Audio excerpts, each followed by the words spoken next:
Hello whatsapp guys, welcome to spontaneous reaction. मैं हूं माद लतीफ़ और अगर चैनल सब्सक्राइब नहीं किया तो सबसे पहले चैनल सब्सक्राइब करने guys. And thank you so much, आप जो प्यार दे रहे हैं, सपोर्ट दे रहे हैं, हमें उसके लिए बहुत बहुत शुक्रिया।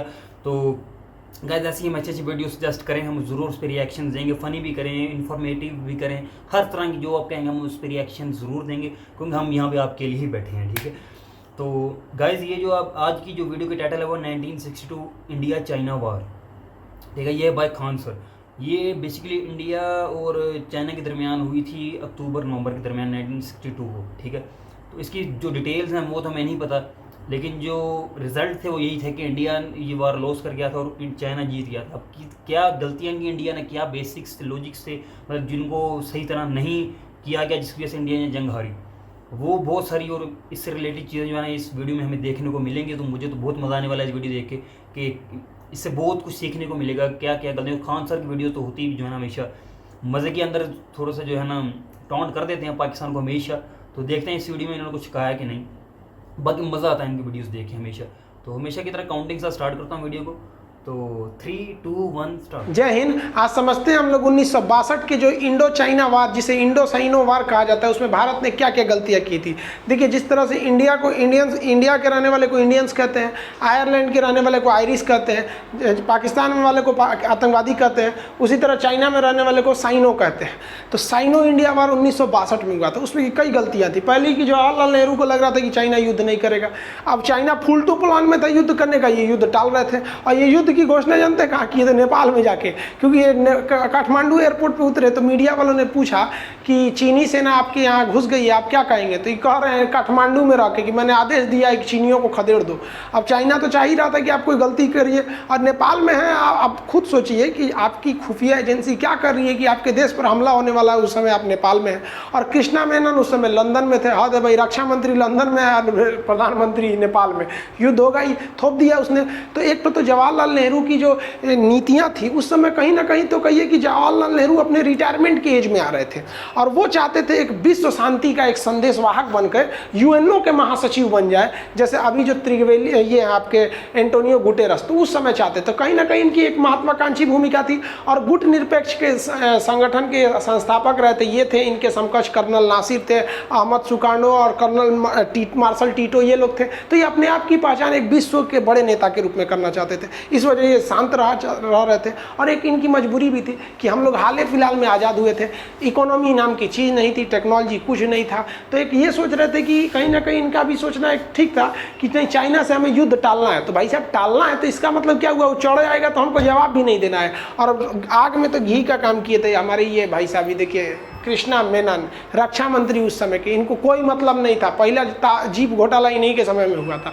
इन्होंने कहा कि एयरफोर्स और नेवी को तो आगे ही नहीं बढ़ने दिया। एयरफोर्स से कहा कि अगर आप एयरफोर्स आगे बढ़ेगी, नेवी आगे बढ़ेगी तो युद्ध बहुत बड़ा रूप ले लेगा, जिससे समस्या आने लगेगी। इसलिए इसे अंतर्राष्ट्रीय एक बहुत बड़ा युद्ध का रूप न लिया जाए। तो आप बताइए ना, यहाँ पर तो क्या फ़ायदा हुआ हम लोग को अक्साई चीन गंवाने का? उतना बड़ा एरिया चले गए लोग। उस समय हमारी एयरफोर्स चाइना की एयरफोर्स से ज़्यादा पावरफुल थी। उस समय चाइना के पास इतनी टेक्नोलॉजी ही नहीं थी कि वो हिमालय पार करके आ जाता। और जब वो तिब्बत पार करेगा, हिमालय पार करेगा, तब वो लद्दाख में घुसेगा। और हम लोग की एयरफोर्स तो आज भी दौलत बेग ओल्डी में जा सकती है सब। उस वक्त भी हम लोग के पास वो अवेलेबल था, लेकिन इन्होंने उड़ने ही नहीं दिया।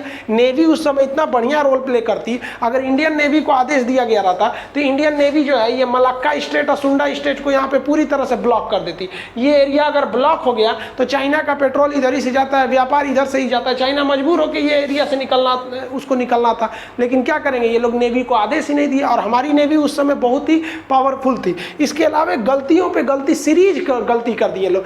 चाइना एक और लद्दाख के एरिया में हम लोग युद्ध झेल रहे थे, एक और अरुणाचल प्रदेश में झेल रहे थे। अरुणाचल प्रदेश में तो चाइना ने कब्जा कर लिया था, और बाद में उसने अंतर्राष्ट्रीय प्रेशर में आकर अरुणाचल प्रदेश का कुछ हिस्सा वापस वहाँ पे गए थे सर। और उसे कहता है दक्षिणी तिब्बत। तिब्बत तो खुद कब्जा किया है 1959 में, और अरुणाचल प्रदेश को कहता है दक्षिणी तिब्बत कहता है। तो यहाँ सीरीज में गलतियाँ की गई। देखिए, सोचिए इम्यूनेशन जो थे, गोला बारूद हथियार वो घट गए थे। अब बताइए फौजियों के पास 200-250 गोलियां थी सर, अब 200-250 गोली फौजी क्या करेंगे सर, उस समय गोली घट गई थी, जबकि 200-250 गोली तो आदमी रैपिड फायर कर देता है, तो वो उस समय का हालात था। लेकिन अभी देखेंगे तो गोलियों की कोई कमी नहीं है। वो 1962 था, अभी भारतीय सेना को एमुनेशन की कोई कमी नहीं है, पीछे से इसकी सप्लाई लाइन में कहीं नहीं रोका गया है। अब एमुनेशन की कभी कमी आने वाली नहीं है, क्योंकि एमुनेशन की हमारे खुद के ऑर्डिनेंस फैक्ट्रीज है सब, जो पीछे सप्लाई लाइन है। 1962 वाली स्थिति तो होने नहीं देंगे। देख लीजिए अभी गोली की कोई कमी नहीं देगी। जो खाने के भले कमी हो सकती है, लेकिन अब कोई कहते कि गोलियों की कमी होगी, तो गोलियों की कमी नहीं होने वाली है।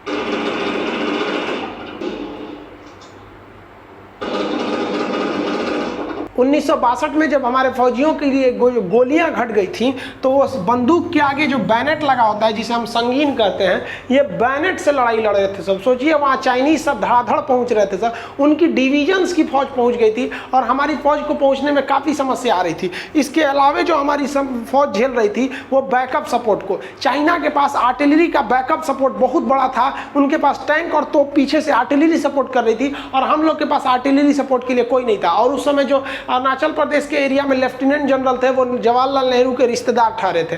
अब इनकी एक खराबी क्या थी, लेफ्टिनेंट जो जनरल थे उनको रिपोर्ट किसको करना चाहिए, जनरल को, कि क्या समस्या है, तो डायरेक्ट नेहरू को करते थे। तो एक लैक हो रहा था बीच में, जो अब नहीं देखा जाता है। हाल सोचिए 1962 का क्या था कि जब वो गए थे अरुणाचल प्रदेश स्थिति को देखने के लिए, तो वहाँ देखे कि सैनिक सब बर्फ में धंसे हैं, तो वो कहें कि मेरी तबीयत गड़बड़ है, हम जा रहे हैं दिल्ली इलाज करने, और आप लोग जब तक स्थिति को संभालिए। वहाँ हमारे ब्रिगेडियर किडनैप हो गए थे गोली खत्म होने की वजह से।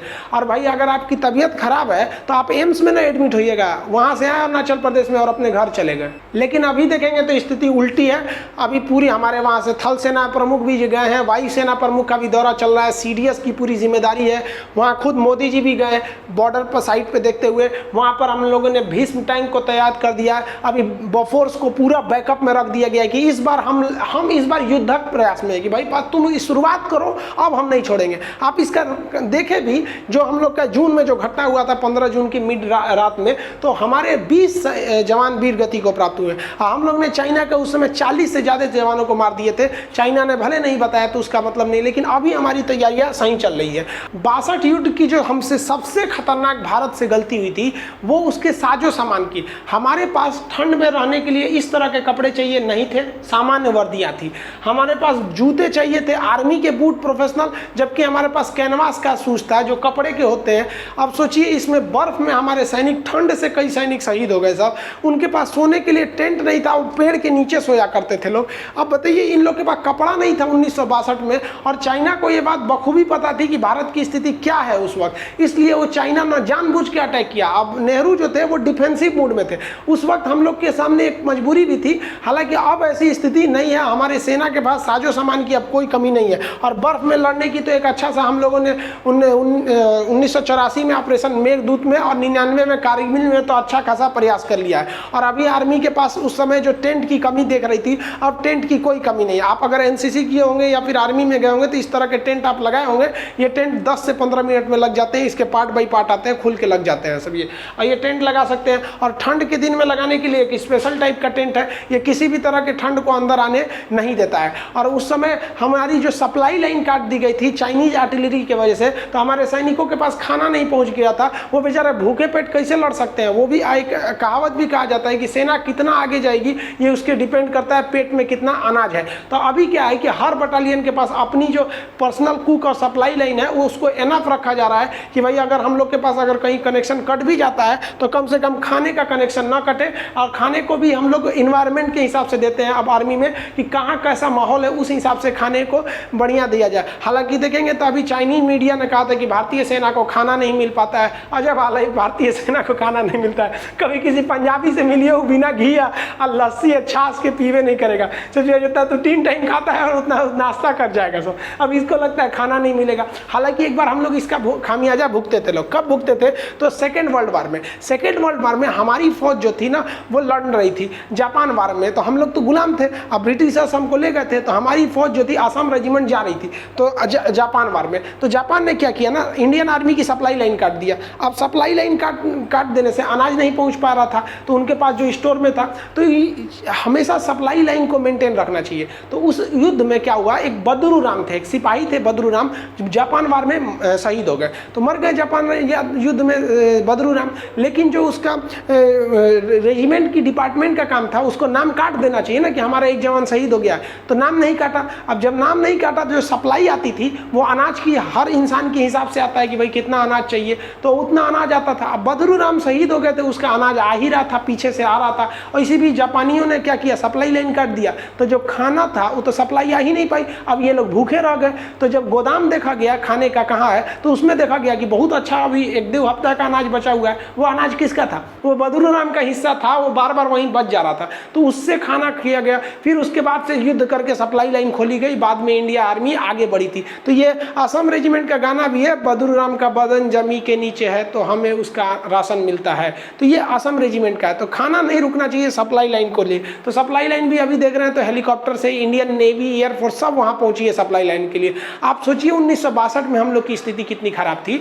हम लोगों ने जानबूझ के अरुणाचल प्रदेश में और लद्दाख के एरिया में सड़कें नहीं बनाई थी, इस तरह की सड़कें नहीं। अब आप कहेंगे कि क्या पैसे नहीं थे या टेक्नोलॉजी नहीं थी, गलत बात है। उस समय हमारी सोच ये थी, सोचिए कि अगर हम सड़क बना लेंगे ना तो चाइना युद्ध करेगा तो उसको आने में आसानी होगी, उससे अच्छा सड़कें मत बना, चाइना घुस नहीं पाएगा। हद है भैया यहाँ पर, उस समय की स्थिति सोचिए। और अभी चाइना से जो मेन विवाद शुरू हुआ है ना, वो सब कुछ लेके इस सड़क को लेकर हुआ है।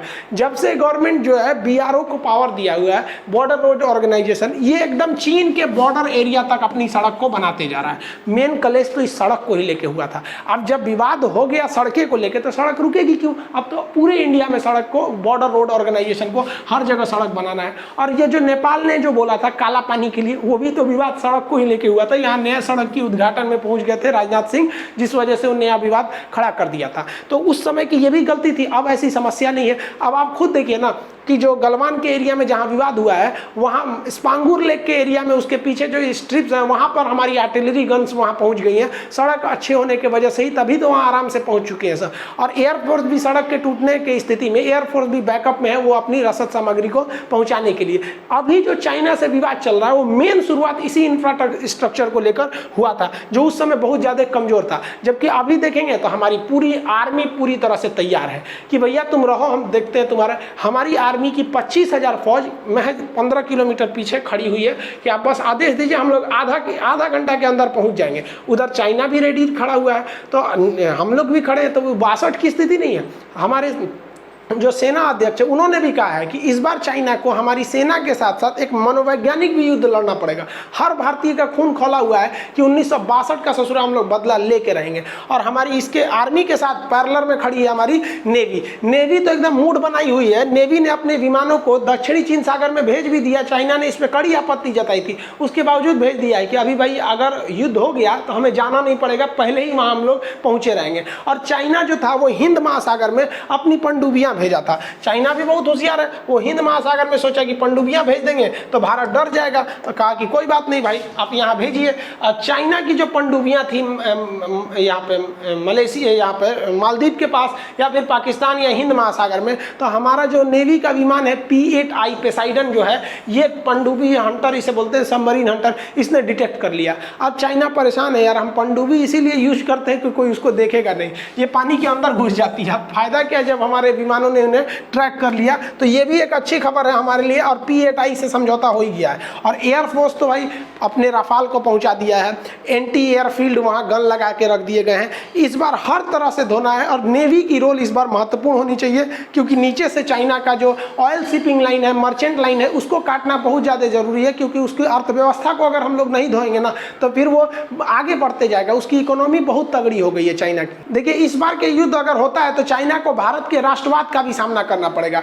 खुद इससे परेशान है चाइना की जो ग्लोबल मीडिया, उसकी ग्लोबल टाइम्स, वो खुद कह रही कि भारत जो है अभी राष्ट्रवाद के आड़ में आके ऐसी हरकतें कर रहा है। तो भाई राष्ट्रवाद कोई गलत चीज़ थोड़ी है, हमेशा आपकी दादागिरी तो नहीं चलेगी। और इस बार मोदी जी के भी गवर्नमेंट से दो पॉलिसी सही है कि एक तो इनका है कि भैया हम पीछे नहीं हटने वाले हैं जो भी होगा, और दूसरा सबसे बड़ा प्लस पॉइंट ये है कि इनकी मेजोरिटी की सरकार है, मतलब सरकार गिरने का कोई झमेला नहीं है। मेजोरिटी का डिसीजन भी ले सकते हैं, वैसे भी एक दूसरे का सुनते कहाँ है, जो भी डिसीजन लेना रहता है अपने लेना रहता है इनको। सो आके बोल देंगे कल नोट बंद हो जाएगा, कल को आके क्या बोलेंगे कोई नहीं पता है। तो चाइना को भी इस बात पता है कि अब की जो सरकार है वो डिफेंसिव नहीं है, खास करके बॉर्डर इशूज़ को लेकर, लेकिन हमेशा कहीं ना कुछ गलती भी हो जाती है। चाइना के सामने ये लग रहा है कि उसकी इकोनॉमी बड़ी है और भारत की इकोनॉमी छोटी है। तो चाइना को नहीं भूलना चाहिए कि हम वही हिंदुस्तानी हैं लोग जिन्होंने धूल चटाए थे लोग, तुमको घूस के 15 जून को रात को मत भूलना। और चाइना परेशान इस कदर है भारत से कि वो सिख रेजिमेंट के फौजियों की गिनती करा रहा है कि वहाँ कितने पंजाबी सिख रेजिमेंट वाले हैं सब। वो चाइना के सब नाटू नाटू होता है सब, कराटा वराटा भाजता है सब। हमारे यहाँ वाई गुरु की जय, सत श्री अकाल।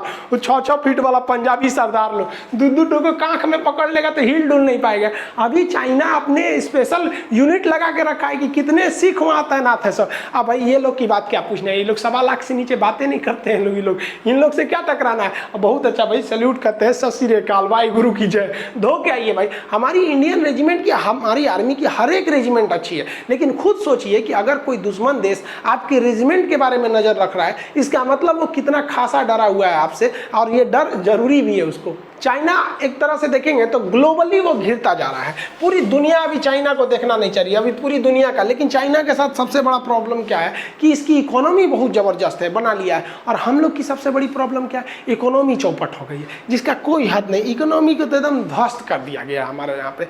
अब खुद सोचिए ना, कितना अजीब बात है कि चाइना के नेतृत्व में बनाया गया AIIB बैंक जो होता है, एशियन इंफ्रास्ट्रक्चर डेवलपमेंट बैंक। ये जो बैंक है, ये बीजिंग का ये बैंक, ये इसमें बेसिकली चाइना नहीं इसका मेन है। हालांकि भारत की भी इसमें हिस्सेदारी लगभग 6% है, लेकिन ज़्यादातर स्टेक होल्डर इसका चाइना है। इसे कहा भी जाता है चाइनीज वर्ल्ड बैंक कहा जाता है। भारत ने इसने 2-2 खेप करके लगभग 9,000 करोड़ रुपए उधार लिए हैं। अब सोचिए, जिस चाइना से हम मुकाबला करने जा रहे हैं उसी के नेतृत्व वाले बैंक से ले रहे हैं। ये हमारी इकोनॉमी गिर रही है, और ये आज से नहीं गिर रही है, इसका जो सिलसिला चल रहा है वो काफ़ी पुराना चल रहा है। अब कुछ लोग कह रहे हैं कि देखिए कोरोना की वजह से इकोनॉमी गिर गई। अच्छा एक बात बताइए, क्या हमारी अर्थव्यवस्था इतनी चौपट थी कि 3 महीने के लॉकडाउन में बर्बाद हो गई? खुद सोचिए, कहा जाता है कि एक देश को लगभग 2 साल तक के लिए इमरजेंसी के लिए तैयार रहना चाहिए। हमारे यहाँ लॉकडाउन लगा कितना यार, अप्रैल मई जून में तो खुल ही गया था लॉकडाउन। चाणक्य जो थे वो बहुत बड़े विद्वान थे, उन्होंने अपने राजा के लिए, मतलब किसी भी साम्राज्य के लिए सप्तांग सिद्धांत दिए थे। उन्होंने 7 बातों को बोला था, जिसे कहते हैं कि सप्तांग सिद्धांत, राजत्व के लिए सप्तांग सिद्धांत। वो क्या था कि पहला कहा गया था स्वामी, यानी देश का जो मुखिया है वो एकदम सुदृढ़ होना चाहिए। तो नेतृत्व में तो किसी को कोई दिक्कत नहीं लगता है कि मोदी जी में कोई दिक्कत है, ऐसा किसी को नहीं लगता होगा कि उसके नेतृत्व में कोई प्रॉब्लम होगा। लेकिन बात समस्या क्या है, आमात्य में। आमात्य कहा जाता है मिनिस्ट्रीज को। अब आप खुद सोचिए, दिल पे हाथ रख के आप ही बताइए, क्या ई मैडम से देश की अर्थव्यवस्था संभल रही है? और खुद से सोच के देखिए कि क्या देश जैसे महत्वपूर्ण अर्थव्यवस्था को ये कंट्रोल कर पा रही है? नहीं है। हम ये नहीं कर रहे हैं कि आप विदेश से लेके आइए, लेकिन बीजेपी गवर्नमेंट है, अपने में ही देखिए, आपके में भी बहुत सारे योग्य होंगे जो अर्थव्यवस्था जैसे महत्वपूर्ण चीज़ों को संभाल सकते हैं। देखिए, राजा के बाद सेकेंड महत्वपूर्ण दिया गया है राजत्व सिद्धांत में किसको? आमात्र को, कि उसके मंत्री अच्छे होने चाहिए। ठीक है, रक्षा मंत्रालय में ठीक है, उनको दिया गया, कोई दिक्कत नहीं है। विदेश मंत्रालय जयशंकर देख लेते, वो भी सही नहीं, बट इनसे नहीं संभाल पाता अर्थव्यवस्था। नहीं तो फिर वही कहेंगे लोग, जब एकदम चौपट हो जाएगा तो कह देंगे यहाँ के कुछ नहीं, 2 मिनट का press conference, this is an act of God. 2 minute में घुसिया जाती है, इनसे कोई सवाल पूछ देता है तो। जनपद होता है, जनपद मतलब क्या होता है? कंट्री। कंट्री के लिए हमारा मार्केट होना चाहिए। हमारा मार्केट पूरी दुनिया में अभी सबसे इमर्जिंग मार्केट है हमारी मार्केट में, तो इसमें हमारे यहाँ कोई कमी नहीं है। अब दुर्ग, दुर्ग मतलब होता है इंफ्रास्ट्रक्चर। इंफ्रास्ट्रक्चर को ही लेकर तो सारा बवाल खड़ा हो गया। हम लोग अपना इंफ्रास्ट्रक्चर डेवलप कर रहे थे, गलवान तक में बना रहे थे, दौलत बेग ओल्डी में एयरपोर्ट बना लिए थे, सारा बवाल तो इंफ्रास्ट्रक्चर को लेके हो गया हमारे यहाँ। उसके बाद होता है कोष। कोष के अंदर ट्रेजरी यानी इकोनॉमी, जो मैडम के साथ से संभल नहीं रहा है यहाँ से इकोनॉमी में। हम तो कहते हैं मोदी जी जो अपना वित्त मंत्रालय अपने कंट्रोल में रखिए। जिस तरह से इसरो किसके कंट्रोल में? प्रधानमंत्री के कंट्रोल में। परमाणु विभाग किसके कंट्रोल में? प्रधान पीएमओ के कंट्रोल में रहता है। उसी तरह इसको भी कंट्रोल में ले लेना चाहिए। दे दिए लोग इनको यहाँ पर। उसके बाद देखिए क्या होता है, दंड। दंड मतलब क्या चीज़ है भाई साहब? जो दंड देता है आर्मी, आर्मी या फिर जो एडमिनिस्ट्रेटिव बॉडी है वो अच्छे रहना चाहिए। तो इसमें तो किसी को डाउट ही नहीं है भाई साहब कि आर्मी हमारी कुछ मतलब कहीं से भी कमजोर है, तो आर्मी से कोई दिक्कत नहीं है। लास्ट आ जाता है आपका मित्र। इसके क्या होता है कि हमको कहाँ से आपको आपको मोटिवेशन कंसल्टेंसी या कहाँ से मिल रहा है, जैसे अभी हमको इजराइल भी सपोर्ट कर रहा है, अमेरिका भी सपोर्ट कर रहा है, तो ये सब एक राजा के सप्तांग सिद्धांत होते हैं जो भारत से ही आया है। लेकिन अभी अगर देखेंगे तो इकोनॉमी अच्छे दौर से नहीं गुजर रहा है, जो बहुत गलत बात है, क्योंकि अगर इकोनॉमी टूटती रही तो चाइना इसका फायदा उठा लेगा। और वो जान रहा है कि भाई अगर इकोनॉमी टूट गया, वहाँ चाइना की इकोनॉमी देखिए, इकोनॉमी में तो हम दोनों का कोई कंपैरिजन नहीं है, बहुत आगे निकल चुका है।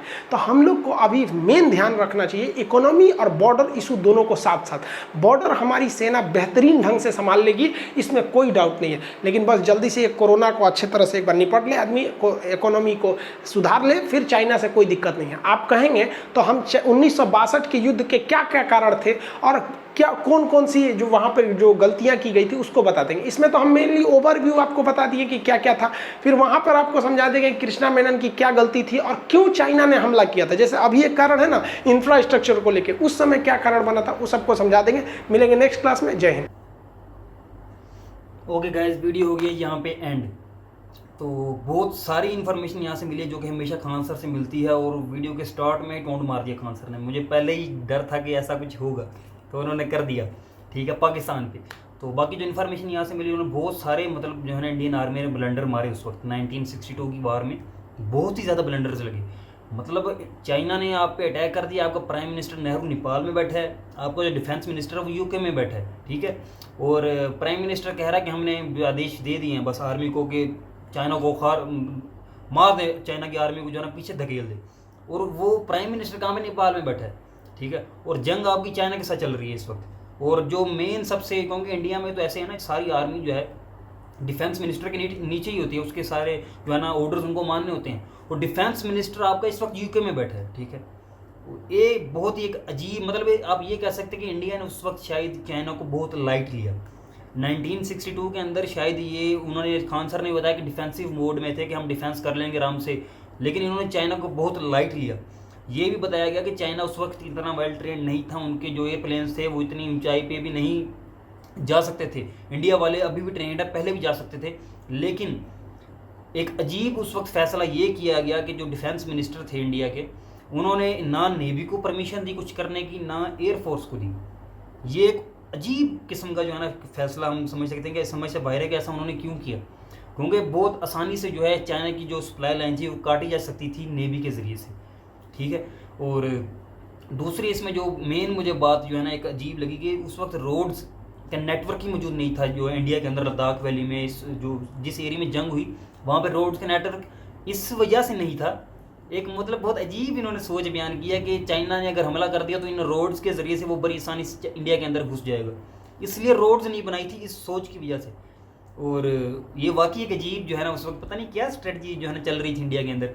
अभी जो है रोड्स का कहते हैं जाल बिछा हुआ है, और रोड्स की वजह से ही फिर जो है ना आगे अभी तक मसले चल रहे हैं चाइना के साथ इंडिया के, ठीक है। लेकिन मैं ये कह सकता हूँ कि असल कंट्री वही होता है जो अपनी गलतियों से सीखे। तो हमने बल्कि पूरी दुनिया ने फिर आगे देखा जो है ना 1971 की वार में और कारगिल वार में इंडिया ने फिर किस तरह जो है ना डिफेंस किया और किस तरह रिएक्शन दिया, उसका जो है ना मुँह बोलता सबूत इंटरनेशनल मीडिया है। आप पाकिस्तानी एंकर पर्सनस भी बहुत सारे हैं जिन्होंने मतलब उस वक्त की जो हकीकत है वो बयान किया अपने मुँह से, किस तरह इंडिया ने जो है डिफेंस किया और बेहतरीन स्ट्रेटजी यूज़ की, क्योंकि उन्होंने शायद अपनी गलतियों से सीखा कि किसी भी कंट्री को लाइट नहीं लेना। और चाइना को मतलब उन्होंने, मुझे अभी समझ नहीं आ रही कि इतना लाइट कैसे ले लिया यार, कैसे ले लिया। लेकिन उसका जो है ना भरपूर जवाब उन्होंने फिर 1971 में पाकिस्तान को कारगिल वार में जो है अपनी स्ट्रेटजी से दिया। सेम स्ट्रेटजी जो उनको यूज़ करनी चाहिए थी नेवी वाली सप्लाई लाइन काटने के लिए चाइना की, वो इन्होंने 1971 की वार में पाकिस्तान के लिए यूज़ की। इन्होंने जो है ना सप्लाई लाइन पाकिस्तान की जो ईस्ट और वेस्ट पाकिस्तान की थी वो समुद्र के रास्ते काट दी। अपनी वहाँ पे जो है बहुत हाई क्लास की नेवी जो है ना डिप्लॉय की वहाँ पे, रशिया से भी हेल्प ली। इसके बावजूद ये कि अमेरिका पाकिस्तान की मदद को आया, लेकिन वो पाकिस्तान की मदद नहीं कर पाया बिकॉज ऑफ रशिया। रशिया ने अपना न्यूक्लियर सिस्टम अपनी शिप के ऊपर लगा के इंडिया के साथ आगे लगा दिया कि अगर आपने यहाँ पे कुछ जो है ना हमला किया तो वो रशिया के ऊपर हमला कंसीडर किया जाएगा। ये उस वक्त रशिया ने स्टेटमेंट दे दी थी। तो हम कह सकते हैं कि गलतियों से सीखने के बाद इंडिया की स्ट्रेटजीज बहुत अच्छी नज़र आई हैं आगे वाली जंगों के अंदर। बाकी वीडियो का एंड इसी बात पे करते हैं, हमेशा की तरह मैं वही बात जिस मकसद के लिए मैंने एक चैनल बनाया था कि अमन को जो है ना प्रमोट किया जाए, जंगों में कुछ नहीं रखा, सिर्फ पीछे जाते हैं कंट्रीज़। जो भी आप जो है ना फर्स्ट वर्ल्ड कंट्री को देखें, कंट्रीज़ को देखें, वो अगर ऊपर गए हुए हैं तो विदाउट वार्स गए हुए हैं। उनका अपने नेबरिंग कंट्रीज़ के साथ, कम अज़ कम अपने नेबरिंग कंट्रीज़ के साथ उनके बहुत अच्छे रिलेशंस हैं, जो भी इस वक्त जो दुनिया में जो कंट्री है वो प्रोग्रेस कर रहा है, ठीक है ना।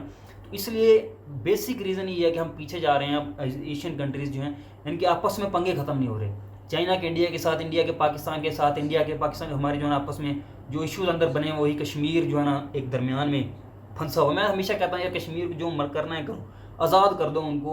एक तरफ करना है, दो तरफ करना है, एक बार मसला हल करो, ठीक है ना, ताकि ये सारे जो है ना पंगे जो हैं, ये आपस में जो छोटी छोटी फाइट्स होती हैं, ये ख़त्म हो, हम आपस में ट्रेड कर सकें, आगे जा सकें।